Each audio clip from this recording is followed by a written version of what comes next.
Welcome back to OPS news. दोस्तों, दिन हो गया आज का 13 नवंबर 2021 शनिवार का और सप्ताह का है सबसे आखिरी दिन। और इसी के साथ बात करते हैं आज के मुख्य समाचार, ताजा बड़ी खबरें, ब्रेकिंग न्यूज हेडलाइन से। टुडे ब्रेकिंग न्यूज के अंतर्गत देश और दुनिया की 50 बड़ी और महत्वपूर्ण काम की खबरें निकल कर आ रही है, जहाँ पर सरकार के द्वारा कुछ बड़ी महत्वपूर्ण घोषणा की गई है। विद्यार्थियों को दोस्तों फ्री टेबलेट देने को लेकर बड़ी खबर सामने आ रही है। तो वहीं अब 2 व्हीलर्स में भी आपको देखने को मिलेगा एयर बैग, जो कि दोस्तों आपकी दुर्घटना में जान बचाने में करेगा मदद। किस तरह से होगा पूरी जानकारी जानेंगे। और साथ ही दोस्तों कोरोना वायरस के साथ ही अब नोरोना वायरस के नाम से देश में एक खतरनाक बीमारी आ चुकी है, उसके लक्षणों के बारे में जानेंगे। बड़ी चेतावनी जारी हुई है। किसान आंदोलन को लेकर बड़ी खबर है कि एक बार फिर से ट्रैक्टर से किसान जो संसद पहुंचेंगे। और साथ ही दोस्तों रिजर्व बैंक ने कुछ नए नियम जारी किए हैं। कपड़े, शराब और इलेक्ट्रॉनिक सामान को लेकर सरकार ने कुछ बड़ी घोषणा करी है। तो वहीं खाद्य सामग्री को लेकर भी बड़ी महत्वपूर्ण खबर आ रही है। रेलवे डिपार्टमेंट को लेकर बड़ी खबर है। कोरोना वायरस का जो टीका है वो बच्चों में लगने को लेकर बड़ी महत्वपूर्ण खबर आ रही है। अगर आप प्राइवेट नौकरी करते हैं और आपका पीएफ करता है ना, तो सरकार की तरफ से कुछ महत्वपूर्ण अपडेट जो यहाँ पर निकलकर सामने आ रहा है। साथ ही 5 राज्यों में जो चुनाव होने जा रहे हैं उसको लेकर कुछ बड़ी महत्वपूर्ण खबर है। उसके अलावा 2.5 लाख सरकारी नौकरी के कर्मचारी है ना, उनके लिए बड़ी खुशखबरी जारी कर दी है मोदी सरकार ने। अच्छा, पेट्रोल डीजल को लेकर कुछ बड़ा अपडेट सामने आया है। मौसम समाचारों को लेकर कुछ बड़ी चेतावनी है। तो चलिए एक एक करते हुए शुरुआत कर लेते हैं आज की पहली और बड़ी महत्वपूर्ण खबर से। तो दोस्तों लश्कर-ए-तोयबा का शिमला रेलवे स्टेशन को बम से उड़ाने की धमकी, हिमाचल में जारी हुआ रेड अलर्ट।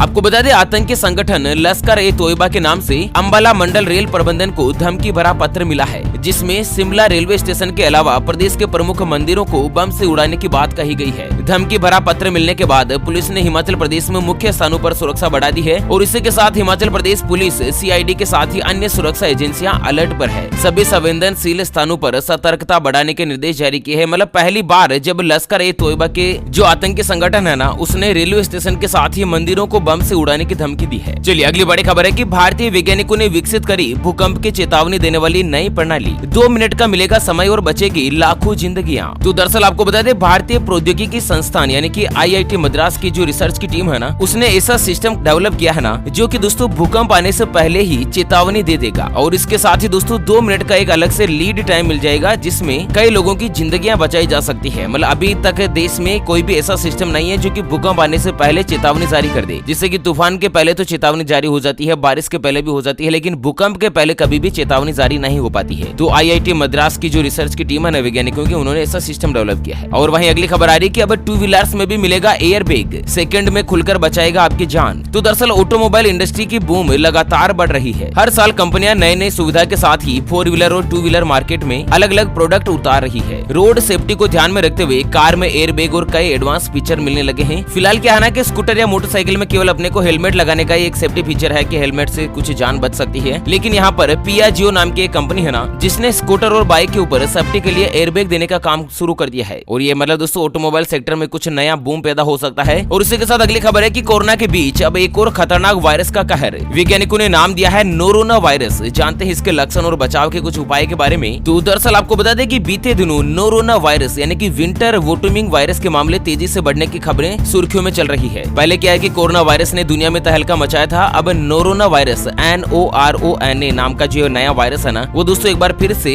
भारत में भी कहर बरपाने की संभावना इसकी जताई जा रही है। और कोरोना वायरस के बाद केरल के वायनाड में नोरोना वायरस को फैलने से रोकने के मद्देनजर जरूरी दिशा निर्देश जारी किए हैं। और खबर आ रही है कि दोस्तों कोरोना के बाद नोरोना वायरस के केरल में 13 मामलों की पुष्टि सामने हो चुकी है। और स्वास्थ्य मंत्रालय ने इसको लेकर बड़ी चेतावनी जारी करी है। अगर बात करें नोरोना वायरस के लक्षणों के बारे में, तो दोस्तों ज्यादातर क्या है ना कि ये जो वायरस है वो दूषित सतह या दूषित फूड या ड्रिंक का सेवन करने से होती है। और इसमें लक्षण क्या है ना, डायरिया, उल्टी, मतली, पेट दर्द, बुखार, सिर दर्द या बदन दर्द जैसी कुछ सिम्टम्स जो यहाँ पर शामिल होते हैं। और संक्रमित लोगों या दूषित सतह से संपर्क में आने से ये आसानी से एक से दूसरे व्यक्ति में भी फैल सकता है। ऐसे में आपको और भी ज्यादा खाने पीने की चीजों में सावधानी रखने की जरूरत है। चलिए अगली खबर है कि राकेश टिकैत का बड़ा ऐलान, और ज्यादा तेज होगा किसान आंदोलन। 29 नवंबर को ट्रैक्टर से संसद पहुंचेंगे किसान। तो केंद्र सरकार के 3 कृषि कानून के खिलाफ दिल्ली की सीमाओं पर चल रहे किसानों के आंदोलन का 1 साल पूरा होने जा रहा है। और 26 नवंबर को इस किसान आंदोलन के 1 साल पूरा होने के मौके पर दिल्ली की सभी सीमाओं पर किसानों की संख्या बढ़ाई जाएगी। और साथ ही 29 नवंबर से हर दिन संसद के सत्र चलने तक 500 किसान 30 ट्रैक्टर ट्रॉलियों में संसद मार्च करेंगे। मतलब इस तरह से कुछ नया विरोध प्रदर्शन किया जाएगा। 500 किसान 30 अलग अलग ट्रैक्टर ट्रॉलियां लेकर संसद मार्च करेंगे, संसद में विरोध प्रदर्शन करेंगे। और वहीं अगली खबर है कि एक ही छत के नीचे मिलेगी सारी सुविधा।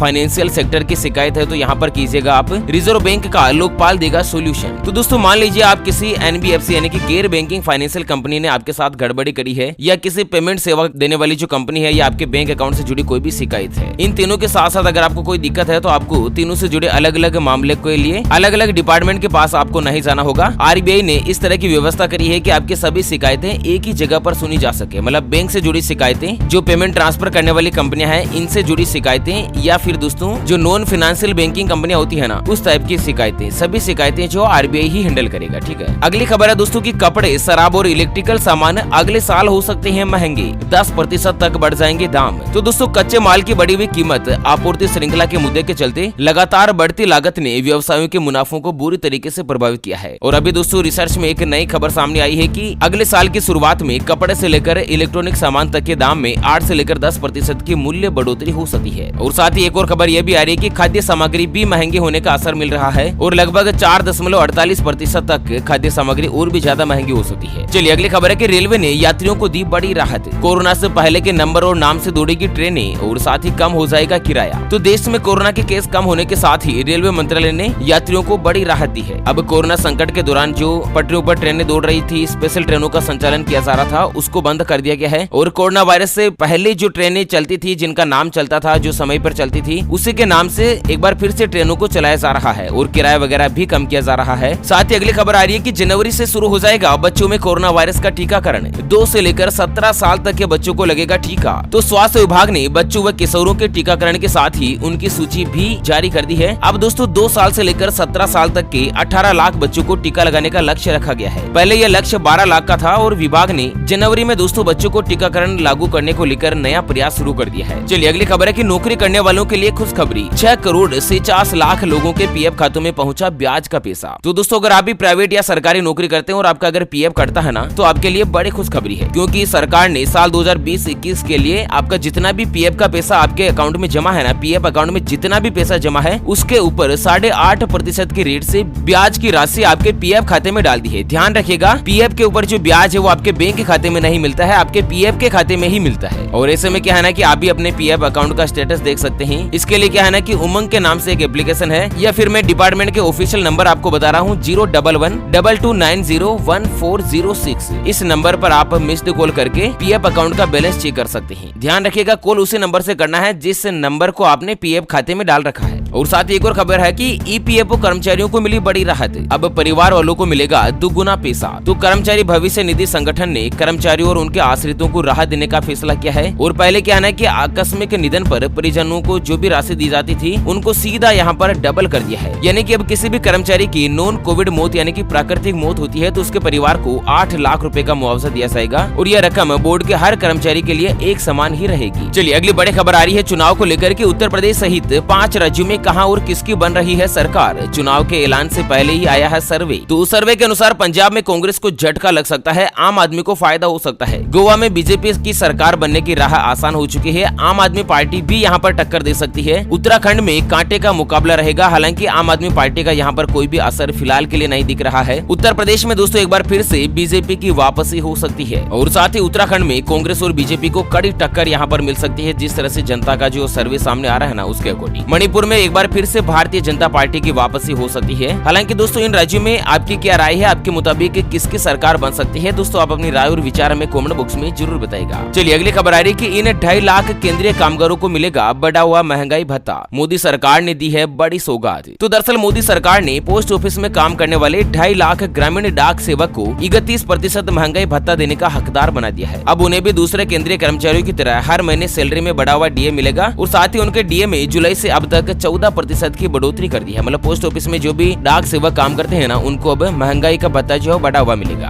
अगली खबर है कि इकोनॉमी की रफ्तार बढ़ाने के लिए राज्यों के FM के साथ बैठक करेगी निर्मला जी सीतारमण। तो दोस्तों 17 नवंबर के दिन भारत देश की जो वित्त मंत्री है निर्मला जी सीतारमण, वो दोस्तों जो राज्य सरकारों के फाइनेंस मिनिस्टर है ना वित्त मंत्री, उनके साथ बैठक करेगी और बड़े प्रोजेक्ट के ऊपर बातचीत करेगी। ठीक है, चलिए अगली खबर आ रही है देव दीपावली को लेकर के। श्री राम आएंगे प्रयागराज, 5 लाख दीपों से होगा स्वागत, योगी सरकार ने किया बड़ा प्लान। तो दरअसल उत्तर प्रदेश के अयोध्या जिले में भव्य रूप से होने वाले दीपोत्सव कार्यक्रम का अब दूसरा स्वरूप प्रयागराज में भी देखने को मिलेगा, जिसमें संगम तीर्थ के ऊपर 5 लाख दीप प्रज्वलित किए जाएंगे। और ऐसे में दोस्तों अयोध्या में दीपोत्सव के बाद अब प्रयागराज में भी 19 नवंबर को देव दीपावली के मौके पर गंगा और यमुना नदियों के संगम स्थल पर करीब 5 लाख दीपक से इनको सजाया जाएगा। तो इस तरह से 19 नवंबर के दिन अयोध्या और प्रयागराज में सेलिब्रेशन रहेगा। और साथ ही अगली खबर है कि केंद्र से टकराव के मूड में पंजाब सरकार। मुख्यमंत्री चन्नी ने किया ऐलान, दिल्ली हिंसा के 83 आरोपियों को 2-2 लाख रुपए की मिलेगी मदद। दरअसल पंजाब चुनाव में वोट बटोरने के लिए अब पंजाब सरकार ने किसान आंदोलन पर बड़ा दांव खेला है। नए मुख्यमंत्री चरणजीत सिंह चन्नी ने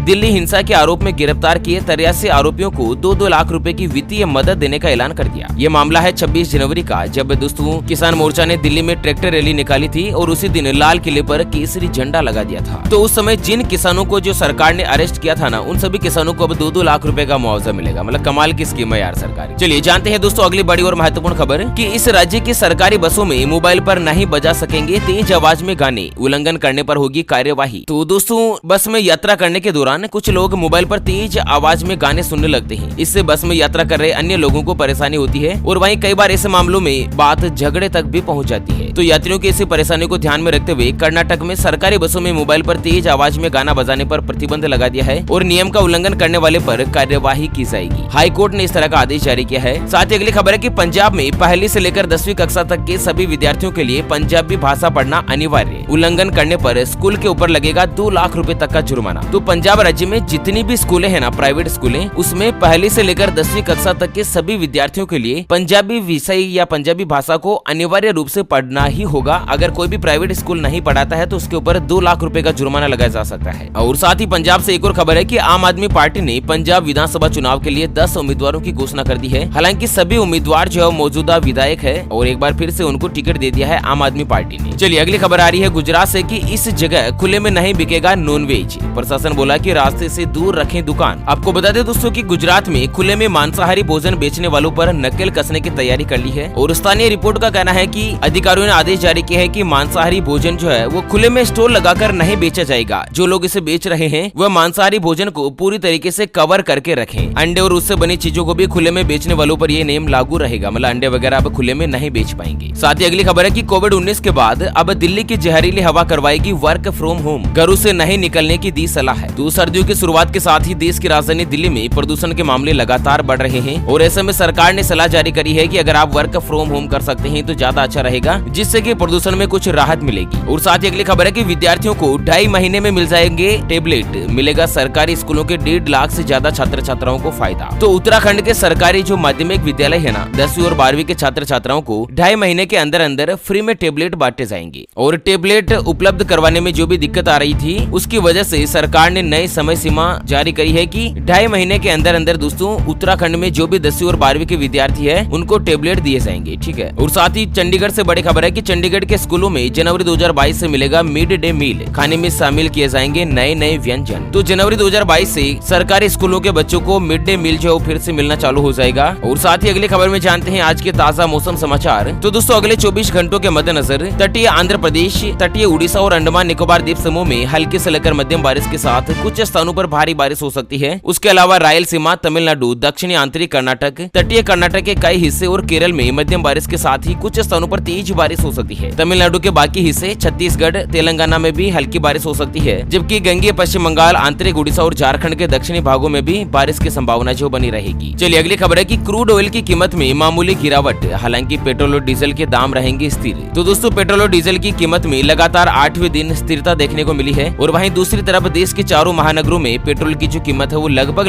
100 रुपए प्रति लीटर से ज्यादा है। चलिए अगली खबर है कि अमेजोन प्राइम वीडियो पर यूजर्स कर पाएंगे 30 सेकंड की क्लिप को क्रिएट और साथ ही शेयर करने का भी मिलेगा ऑप्शन। तो अमेजोन जो है ना एक नया प्राइम वीडियो फीचर शुरू कर रहा है, जिसमें 30 सेकंड के जो वीडियो है वो आप क्रिएट कर सकते हैं उनको फिर से। मतलब जिस तरह से आप इंस्टाग्राम वगैरह में जो स्टोरी वगैरह बनाते हैं ना, रील्स, तो इस तरह से आप अमेजोन प्राइम वीडियो पर भी कर सकते हैं। ओके फ्रेंड्स, और इसी के साथ जान लेते हैं हमेशा की तरह आज के माइंड क्विज यानी कि गिवे वाले सवाल की तरफ। तो दोस्तों आज का माइंड क्विज वाला सवाल आप स्क्रीन पर देख पा रहे हैं। अंग्रेजी वर्णमाला में ए से लेकर जेड तक कुल कितने अक्षर होते हैं? जी हाँ दोस्तों, दोबारा सुन लीजिएगा। अंग्रेजी वर्णमाला में ए से लेकर जेड तक कुल कितने अक्षर होते हैं? तो फटाफट से लिखना है क्वेश्चंस का सही जवाब इस वीडियो के नीचे कमेंट बॉक्स में। और हाँ, सही जवाब देने वाले किसी एक खास कमेंट्स को सिलेक्ट किया जाएगा हमारी ओपीएस न्यूज टीम की तरफ से और उसे दिया जाएगा एक एमआई कंपनी का शानदार ब्लूटूथ स्पीकर बिल्कुल फ्री। तो चलिए फिलहाल के लिए इस वीडियो को यहीं पर देते हैं विराम, फिर से होंगे हाजिर एक और नई और ताजा तरीन ब्रेकिंग न्यूज हेडलाइंस के साथ। तब तक के लिए जय हिंद, जय भारत।